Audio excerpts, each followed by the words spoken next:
Hello students, आप लोगों को फिर से स्वागत है लिमिट एजुकेशन के एक न्यू से वीडियो में। तो जैसा कि आप लोग जानते ही हैं कि हमारा एक बहुत ही बढ़िया सा half yearly exam special series चल रहा है, जिसमें कि मैं आपको क्या करा रहा हूँ, क्लास 9 के जितने भी सारे चैप्टर्स आपके हाफ ईयरली एग्जाम में आएंगे उन सभी चैप्टर्स के पांच पांच मोस्ट इंपोर्टेंट क्वेश्चन को सॉल्व करा रहा हूँ, जिसके ऑलरेडी 2-3 क्लासेस में ले चुका हूँ, यानी कि 2-3 चैप्टर्स ऑलरेडी खत्म हो चुके हैं। और आज हम एक नए चैप्टर के बारे में जानेंगे, यानी कि उसके इंपोर्टेंट क्वेश्चन के बारे में बताऊंगा, जो कि है लाइंस एंड एंगल्स वाला चैप्टर। ठीक है, मैं 5 ऐसे क्वेश्चन बताऊंगा जो कि बहुत ज्यादा चांसेस है कि आपके एग्जाम में आ सकते हैं, चाहे वो 1 मार्क में हो, 2 मार्क्स में हो, 4 मार्क्स में हो। ठीक है, तो देखो, सबसे पहले क्वेश्चन में उसने क्या दिया है, PO Q is a line. PO Q एक लाइन है और पीओ आर एक एंगल है, उसके साथ आर ओ क्यू एक और एंगल है। तो यहां पे तुम्हें इस एक्स के वैल्यू को फाइंड करना है। ओके, तो देखो कैसे फाइंड कर सकते हैं, सिंपल। हमें पता है किसी भी लाइन के ऊपर अगर दो एंगल्स बने हैं तो उन दोनों को मिलाने पे हमें हमेशा 180 डिग्री मिलता है, क्योंकि ये दोनों एंगल्स एक दूसरे के साथ क्या बन जाते हैं, लीनियर पेयर बनाते हैं। तो मैं यहां पे लिख सकता हूं P O R angle plus R O Q angle. तो ये दोनों मिलेंगे, कितना देंगे हमें, 180 डिग्री, क्योंकि ये दोनों है लीनियर पेयर एंगल। यानी कि जो एंगल्स दो मिलके 180 डिग्री बनाते हैं उनको लीनियर पेयर कहा जाता है। लेकिन कंडीशन ये है कि वो दोनों एंगल्स एक ही लाइन के ऊपर, स्ट्रेट लाइन के ऊपर रहने चाहिए। ठीक है, तो देखो यहां पे मतलब कि ये दोनों एंगल्स एक ही स्ट्रेट लाइन के ऊपर है, तो हमने इसको सिंपली लिख दिया। पीओ आर का वैल्यू कितना है, 4x। उसके बाद आर ओ क्यू का या फिर क्यू ओ आर का वैल्यू है 2x equal to 180 degree. 4x plus 2x हो जाएगा 6x इक्वल टू 180 डिग्री, और x हो जाएगा 180 से इसको डिवाइड करो, 6 से कैंसिल 3 तो आ जाएगा 30 डिग्री। तो लो, x का वैल्यू हमें यहाँ पे कितना मिला, 30 डिग्री। इस टाइप के क्वेश्चन जो अभी मैं बता रहा हूं, दोनों क्वेश्चन ये 1 मार्क्स के या फिर ज्यादा से ज्यादा 2 मार्क्स के आते हैं। ठीक है, इससे ज्यादा मार्क्स के ये क्वेश्चन नहीं आएंगे। लेकिन इसी तरह के 1 मार्क के 2 मार्क क्वेश्चन तुम्हारे ऑब्जेक्टिव में आने के बहुत ज्यादा चांसेस हैं इस चैप्टर से, इसीलिए मैं इनको यहाँ पे बता रहा हूं। ओके, तो मैं तुम्हें शॉर्ट क्वेश्चन भी बताऊंगा जो इंपॉर्टेंट है, लॉन्ग क्वेश्चन भी बताऊंगा जो इंपॉर्टेंट है। ठीक है, सेकेंड क्वेश्चन भी देखो, लगभग सेम टू सेम है। यहां पे दोनों एंगल्स दिए हैं, एक स्ट्रेट लाइन गया हुआ है, लेकिन यहां पे इसका एंगल कुछ नहीं दिया है। ठीक है, बस दिया है a माइनस बी होगा 80 डिग्री, बस इतना ही हमारे पास गिवन है। तो अब तुम्हें a और b के वैल्यू को बताना है।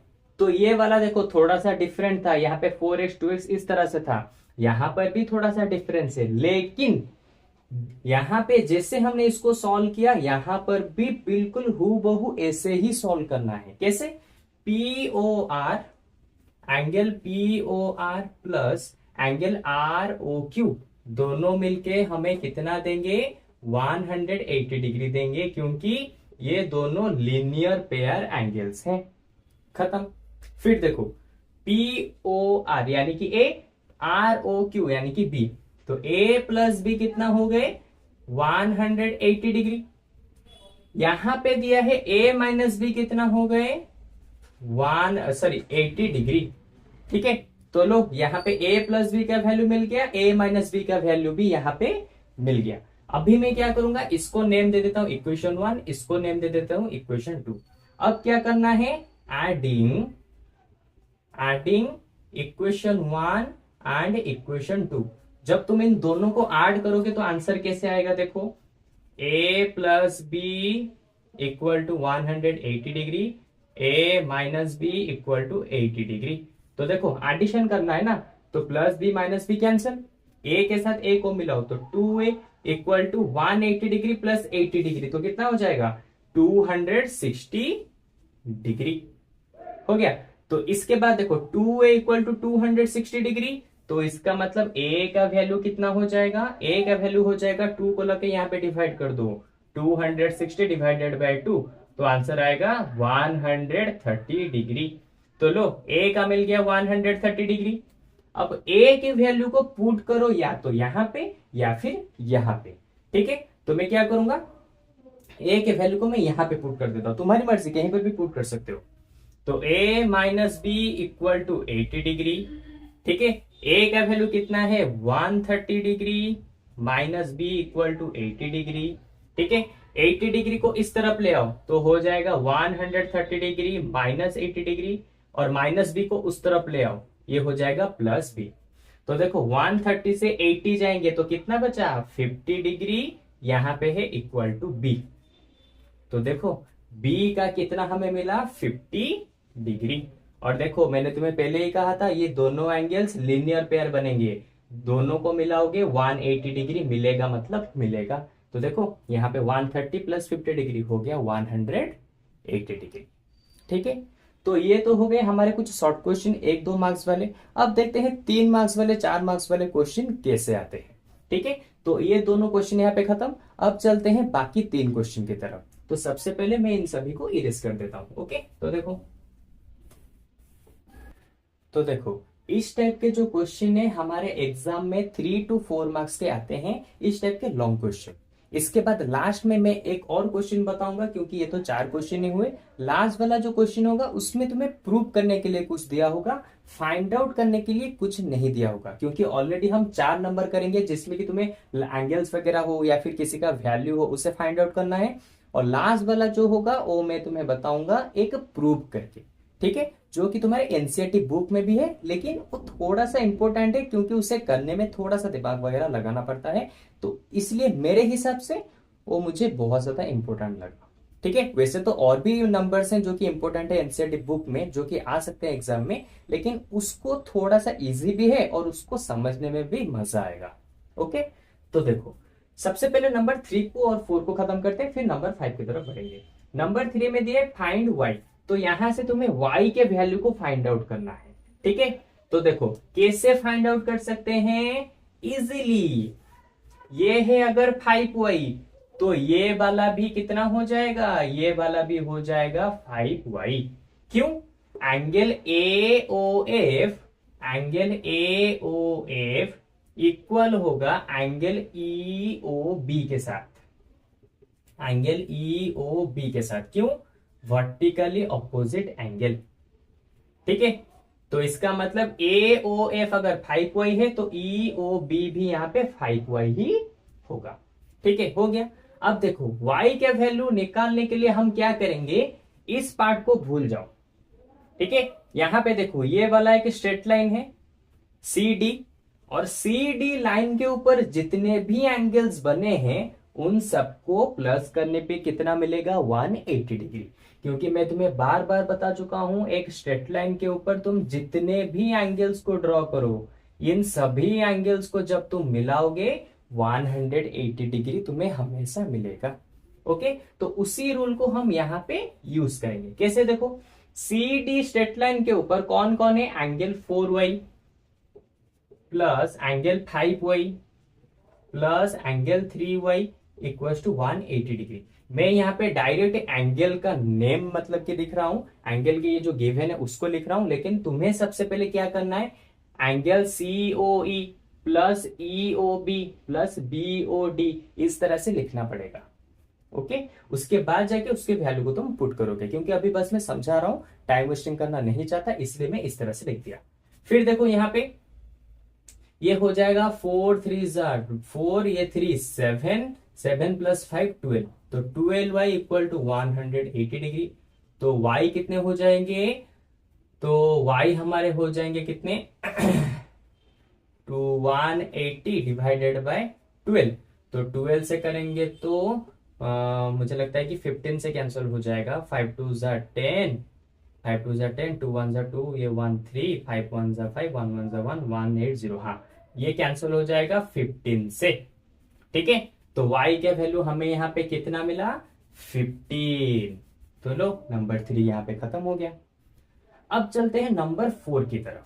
ठीक है, यहाँ पे मैंने शॉर्टकट में बस खत्म कर दिया, लेकिन तुम्हें यहाँ पे पूरा का पूरा लिखना है कि ये एंगल कहां से आया, फिर उसका देयरफॉर भी लिखना है कि y का वैल्यू यहाँ पे इतना निकला, ठीक है, तभी जाके तुम्हें फुल मार्क्स मिलेंगे। अभी मैं समझा रहा हूं तो इतना सब कुछ लिखे टाइम वेस्टिंग होगा, क्योंकि तुम मतलब कि ऑलरेडी इस चैप्टर को कर चुके हो तो इजीली इसको कर पाओगे। लेकिन फिर भी अगर इस चैप्टर में कुछ भी डाउट है तो हमारा इसके ऊपर पूरा का पूरा इंट्रोडक्शन, एनसीईआरटी का एक्सरसाइज के ऊपर सारे के सारे वीडियोस ऑलरेडी हमारे चैनल पे अपलोड हो चुके हैं। तुम वहां पे जाओ तो देख के अपने डाउट्स को क्लियर कर सकते हो।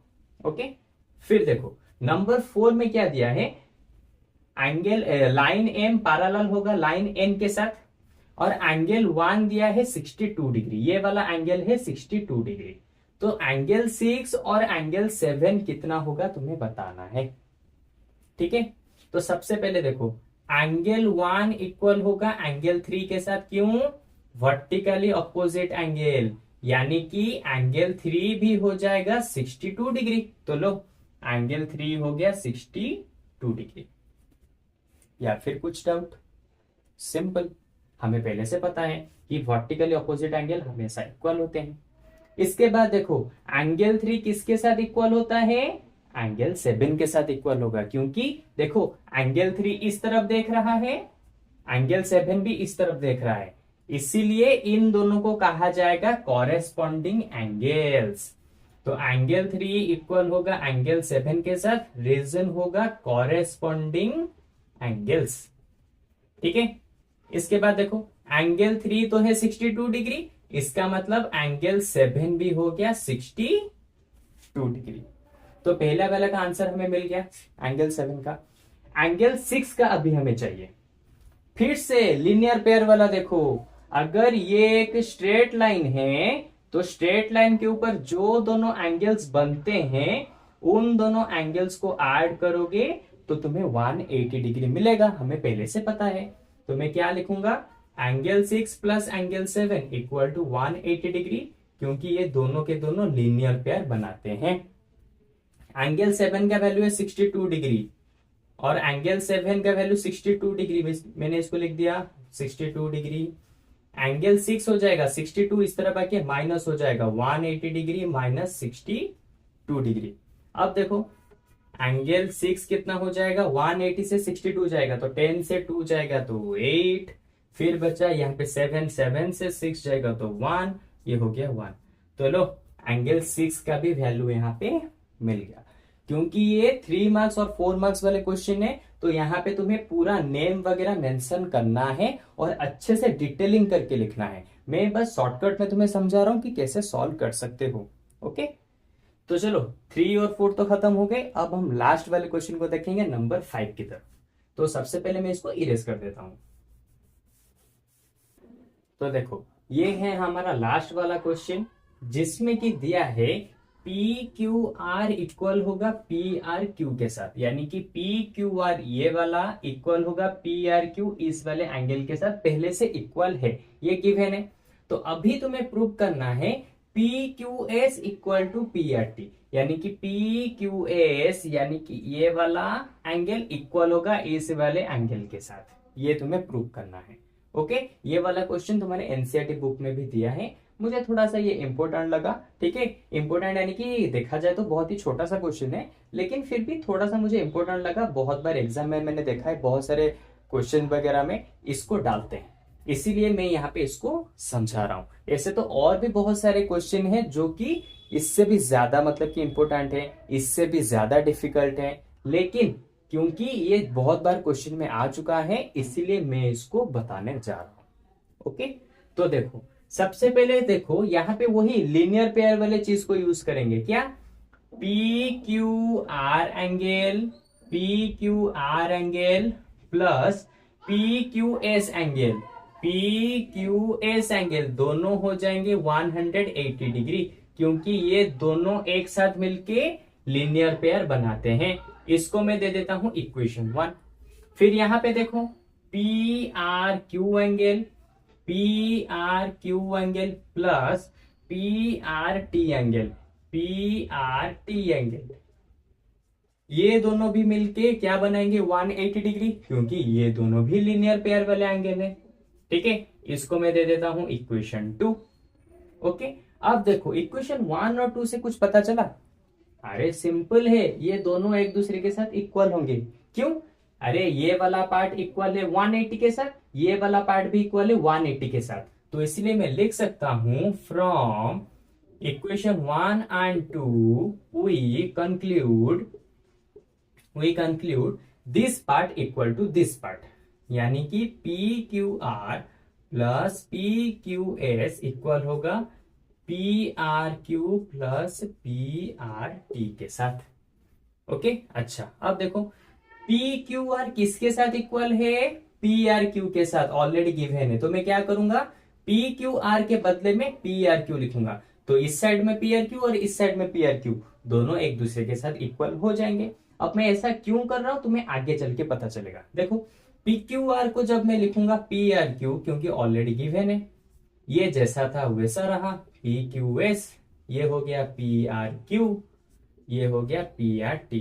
ठीक है, देखो अब मैं यहाँ पे पी आर क्यू को पी क्यू आर नहीं लिखूंगा, नहीं तो कुछ फायदा नहीं होगा। मेरा काम क्या है, मैं दोनों को इक्वल ले आऊं, इसके बाद जब मैं इसको इस तरफ लाऊंगा तो ये माइनस होके इस तरफ चला आएगा, तो फिर दोनों यहाँ पे कैंसिल हो जाएंगे और बचेगा कौन, सिर्फ P Q S equal to P R T, जो कि हमें यहाँ पे प्रूव करने के लिए दिया है। इसीलिए मैंने पी क्यू आर को यहाँ पे पी आर क्यू की जगह चेंज किया। इस वाले को इस तरफ ले आऊं तो यहाँ पे बचा कौन, P Q S equal to P R Q plus P R T minus P R Q, क्योंकि ये वाला पी आर क्यू प्लस में था, इस तरफ आके माइनस हो गया, तो देखो plus P R Q minus P R Q cancel, यहाँ पे आ गया P Q S equal to होगा पी आर टी के साथ, प्रूव्ड।